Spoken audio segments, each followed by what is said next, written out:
గత వారంలో వెండి, బంగారం ధరలు ఎలా బెంబేలెత్తించేశాయో మనం చూసాం. ఒక స్టేజ్‌లో అయితే వెండి కేజీ రూ. 4,25,000 వెళ్ళిపోయింది. బంగారం అయితే రూ. 1,85,000 పలికింది. అలాంటి స్థితి నుంచి కొద్ది కొద్దిగా తగ్గుతూ ఈరోజు వెండి కేజీ ధర 3,00,000కి చేరుకుంది. బంగారం రూ. 9,050 తగ్గింది. 24 క్యారెట్ల 10 గ్రాముల మీదనమాట. ఇప్పుడు 1,51,530 దగ్గర ట్రేడ్ అవుతోంది. ఇక 22 క్యారెట్స్ విషయానికొస్తే అది కూడా మనకి బాగా తగ్గే కనిపిస్తోంది.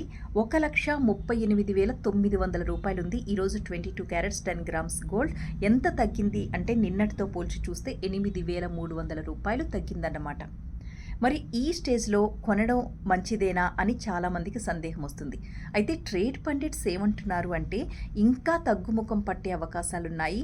అత్యవసరం అంటే పెళ్ళిళ్ళో, ఫంక్షన్లో ఇలాంటివి ఏదైనా ఉండి కొనాలి అనుకుంటే మాత్రం కొనుక్కోవచ్చు, లేదా వేచి చూస్తే మంచిది అన్న ధోరణితో చెప్తున్నారు ట్రేడ్ పండిట్స్ అన్నమాట. మరి పెరిగే అవకాశాలు లేవా? మరి 3 లక్షలు దాటి 3.5 లక్షలు, 4 లక్షల దగ్గర వెండి కొనుగోలు చేసిన వాళ్ళ పరిస్థితి ఏంటి అన్న డౌట్ వస్తుంది కదా.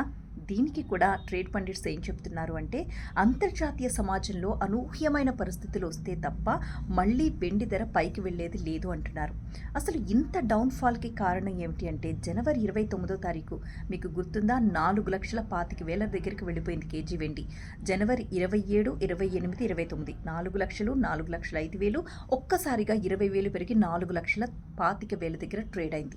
దీంతో మదుపర్లందరూ కూడా లాభాల స్వీకరణ చేశారన్నమాట. ఇదే సిచ్యువేషన్ మనం డిసెంబర్లో కూడా చూసాం. అప్పుడు కూడా భారీగా తగ్గింది వెండి. మళ్ళీ జనవరి ఎండింగ్కి వచ్చేసరికి మళ్ళీ లాభాలు స్వీకరించేసరికి అత్యంత భారీగా పడిపోయింది. మరి ఈసారి మళ్ళీ ధరలు పైకి లేవడం అనేది ఎలా ఉంటుంది అనేది సందేహమే.